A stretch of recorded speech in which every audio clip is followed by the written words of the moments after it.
Good morning guys. তো শীতের একটা সকালে তোমাদেরকে একটা দারুণ জিনিস দেখাচ্ছি। এত দারুণ লেগেছে জানি না তোমাদের কেমন লাগবে। একদম টাটকা টাটকা সবজি, লাল লাল টমেটো, মনটা যেন ভালো হয়ে যাবে একদম। কোথায় বলো তো? এটা কিন্তু ত্রিবান্ডামে নয়, এটা হচ্ছে আমার গ্রামে। এটা হচ্ছে আমার গ্রামের হাট। দেখো কত মানুষ, এখনো অত মানুষ আসেনি। বাবা আমাকে অনেক সকালে উঠিয়ে নিয়ে চলে গেছিলো, তাই জন্য বেশি মানুষ আসেনি। থেকে ফিরে এসে ঠাকুমার গল্প শুনছিলাম। দেখো ঠাকুমা কি বলছে শোনো। আমার ঠাকুমার বয়সটা অনেক বেশি হয়ে গেছে, তাই এখন ঠাকুমার গল্পগুলো খুব ভালো লাগে।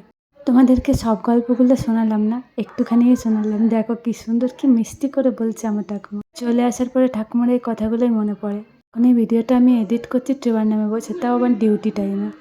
আর এত বেশি ঠাকুমার কথা মনে পড়ছে। Tit for tat. Tit for ট্যাটের মানে দুটো ইংরেজি শিখেছিলাম, ওই যে তার জন্য বলছি। কি ইংরেজি শিখলে তুমি? শুধু টিট ফর ট্যাট? একটা চাকরি পেলে তো করতাম, কোথায় পাবো? ইংরেজি জানে, অরিনকে বলতে পারতে ওর কোম্পানিতে কোনো চাকরি আছে নাকি? সব জানে। বলি অরিনকে বলতে পারতে ওর কোম্পানিতে কোনো চাকরি আছে নাকি? হ্যাঁ, অরিনকে বলতে পারতে তো ওর হয়তো কোম্পানিতে ওরেনকে বলবে পায়েল যে যে ওর কোনো- ঠাকুমার একটা চাকরি হয়তো দেখুক দেখো। ওর কোম্পানিতে। শুনলে ঠাকুমা কেমন কথা বলছে, হেসে হেসে আমার আর পিসিমণির পেট ছিঁড়ে যাচ্ছিল। আর সাথে সাথে পিসিমণিও ঠাকুমার সাথে মজা করছিল, ঠাকুমাও মজা নিচ্ছিল। এই যে যে কটা চুল আছে যাওয়ার আগে সেগুলোও কেটে নিয়েছিল। প্রত্যেকদিন সকালবেলা আমার মাথা খারাপ করছিল, ট্রিমারে করে আমার চুলগুলো সব কেটে দেয়, পুরো ন্যাড়া মাথা করে দেয়। আমার চুল একদম ভালো লাগছে না। হয়তো জানো না, হয়তো আগের অনেক ভিডিওতে দেখেছো আমার ঠাকুমার কোমর পর্যন্ত চুল ছিল, আর এখনও দেখতে পাচ্ছ সব চুলগুলো কিন্তু সাদা হয়নি। আমার ঠাকুমার বয়স প্রায় 87 কিংবা 88 এরকম হবে। 1.5 বছর আগে ঠাকুমা পড়ে গেছিলো, কোমরটা ভেঙে গেছিলো, তাই তার আগে আমার ঠাকুমা একদম স্ট্রং ছিল। কারোর কাছে কোনো হেল্প নিত না, নিজের সমস্ত কাজ নিজে করার চেষ্টা করতো এই বয়সেও।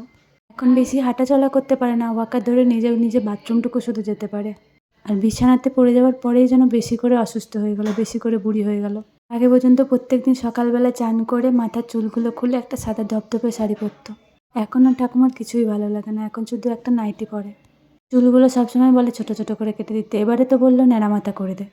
ঠাকুমার কাছ থেকে ঘুরে এসে আজকে ছিল আমাদের ফিস্ট, সব ভাই বোনরা মিলে। আমাদের পিছন দিকে একটা পুরনো ঘর ছিল, সেখানেই আমরা ফিস্ট করছিলাম। ঠান্ডা তো ভালোই পড়ে গেছে, একদম গরম গরম মাংসের ঝোল আর রুটি।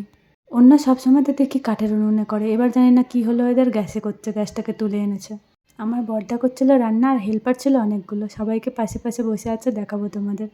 বেশ ঠান্ডাটা পড়ে গেছে ওয়েস্ট বেঙ্গলে, তখন এই ঠান্ডায় গরম গরম মাংসের ঝোল রান্না হয়ে গেছে। এবার খাবার পালা, এই যে দেখতে পাচ্ছ বসার জায়গা তোড়জোড়। দেখা হচ্ছে একটা অন্য ভিডিওর সাথে।